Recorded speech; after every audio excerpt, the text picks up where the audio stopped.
बातमी नाशिकमधून। नाशिकच्या आदिवासी विकास भवन समोर गेल्या 40 दिवसांपासून रोजंदारी कर्मचाऱ्यांचं बिऱ्हाड आंदोलन हे सुरूच आहे।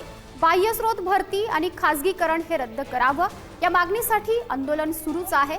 सरकारसोबत चर्चा होऊन सुद्धा मार्ग निघत नसल्यानं आंदोलकांनी आता येत्या 2 दिवसांमध्ये नाशिकमध्ये गुलांचा इशारा दिलाय। शहरात आदिवासी संघटनांसह आदिवासी नेत्यांच्या घरी भेटी देऊन पुढच्या 2 दिवसांमध्ये शेळ्या मेंढ्या घेऊन चक्काजाम आंदोलन करण्यात येईल असा इशारा या आंदोलकांनी दिलेला आहे।